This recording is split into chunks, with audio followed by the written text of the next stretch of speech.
the most lawless town in Death Valley. In the heart of California's Death Valley, hidden high in the Panamint Mountains, lies the remains of a town that burned itself out faster than almost any place in the American West.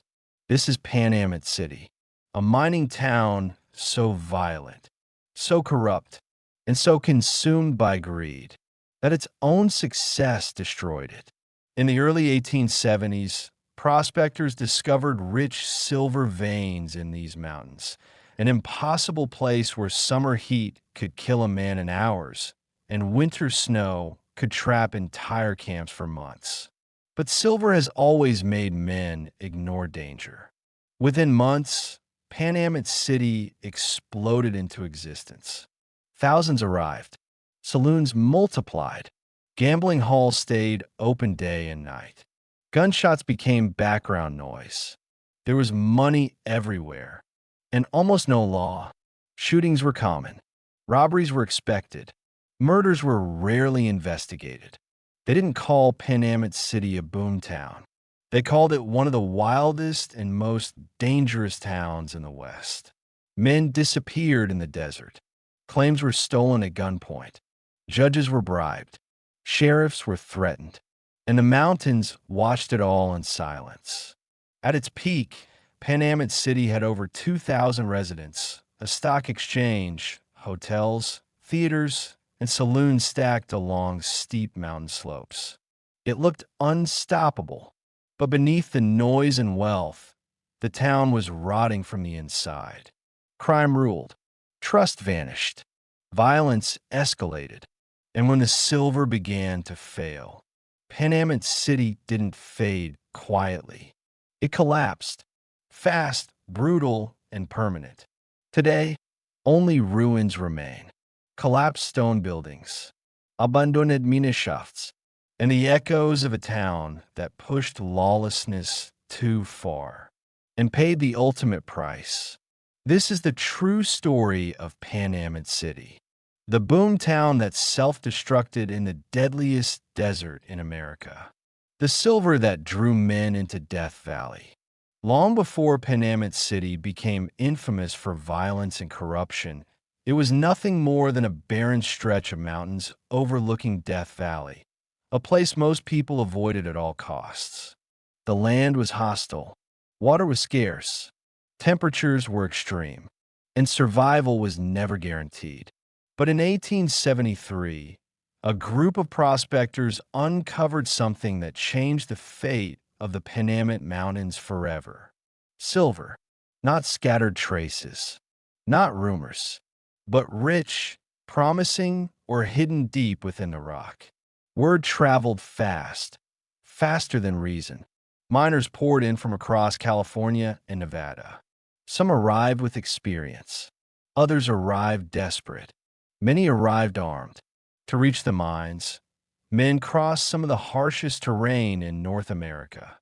Narrow mountain trails, dry basins, and scorching valleys where a single mistake could mean death. Yet they came anyway, because silver has always made men believe they are invincible. A town built in the wrong place. Panamint City rose where no town should have existed. It was perched high in the mountains, isolated from supply routes, exposed to brutal weather, and dangerously close to Death Valley, one of the most unforgiving environments on Earth. Everything had to be hauled in by mule or wagon. Food, lumber, tools, water, alcohol. Nothing came easily, but profits were enormous. Silver or was shipped out at staggering value. Saloon owners made fortunes overnight. Gamblers followed the money. So did thieves. Within a year, Panamint City had hotels, theaters, restaurants, dozens of saloons, a stock exchange, and thousands of residents. On paper, it looked like success. In reality, it was a powder keg. No law, only power. Panamint City grew faster than any form of order could keep up. There were judges, but they were bribed. There were sheriffs, but they were threatened. There were courts, but verdicts were often decided at gunpoint. Disputes over mining claims turned violent. Gambling arguments ended in shootings.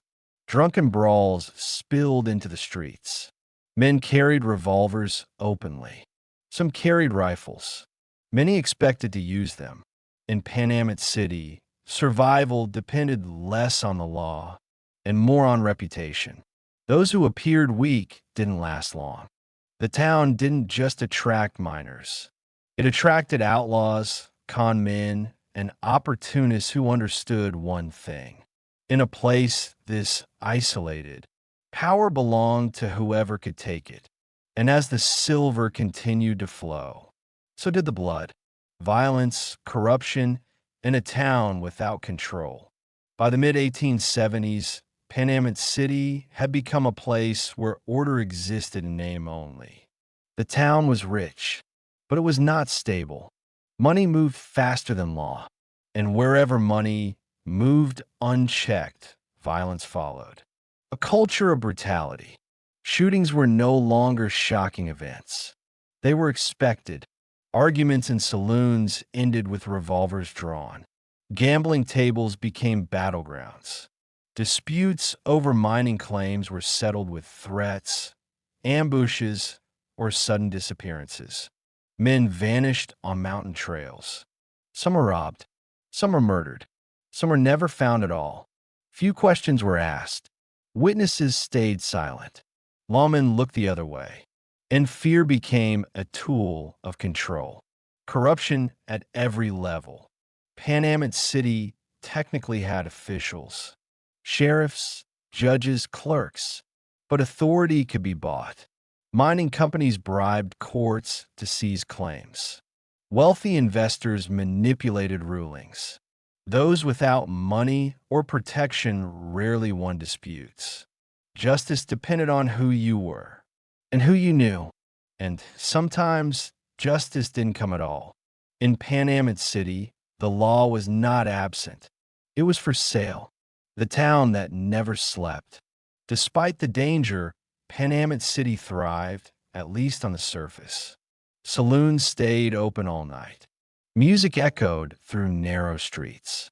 Alcohol flowed constantly. Gamblers made and lost fortunes before sunrise. But beneath the noise was paranoia. Everyone watched everyone else. Trust was rare. Alliances shifted quickly. A friendly handshake during the day could turn into a threat by nightfall. This constant tension took its toll. Fights escalated faster. Violence became more extreme, and restraint disappeared. Panamint City wasn't just dangerous. It was unsustainable. The warning signs. By 1876, cracks were forming. Silver production slowed. Extraction costs rose. Profits narrowed. At the same time, violence was driving people away. Families left first, then small merchants, then cautious investors. What remained were those with nowhere else to go, and those who thrived in chaos. The balance was shifting. Panamint City had been built on greed, maintained by intimidation, and tolerated by corruption. And now, as the silver began to weaken, there was nothing left to hold it together. The mountains that had once promised fortune were about to deliver something else entirely. Collapse.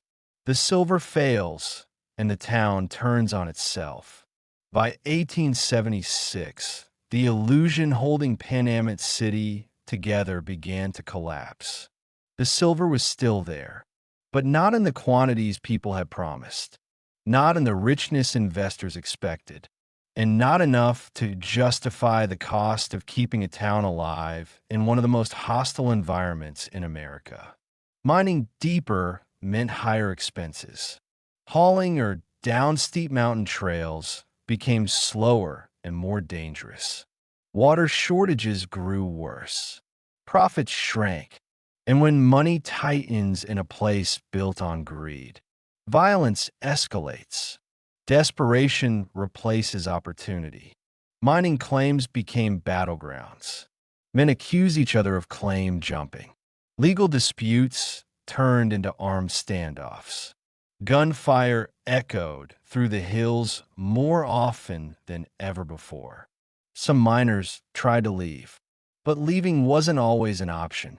Supplies were expensive, trails were dangerous, and many men had already lost everything they owned.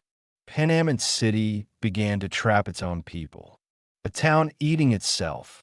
Saloons that once overflowed with confidence now filled with anger. Debts went unpaid. Gamblers turned desperate. Drunken arguments became deadly. Shootings increased. Assaults became common. And murders were rarely punished. Those who could leave did. Those who stayed became harder, colder, and more dangerous. The final blow. Then came the moment that sealed Panamint City's fate. In 1876, reports confirmed what many already feared. The major silver veins were nearly exhausted. Investors pulled out. Mining companies shut down operations. Pay stopped. Almost overnight, the town lost its purpose. Without steady income, Panamint City collapsed rapidly. Businesses closed within weeks. Hotels emptied. Supplies stopped arriving. Law enforcement disappeared. The chaos that followed was immediate. Looting occurred. Equipment was stripped.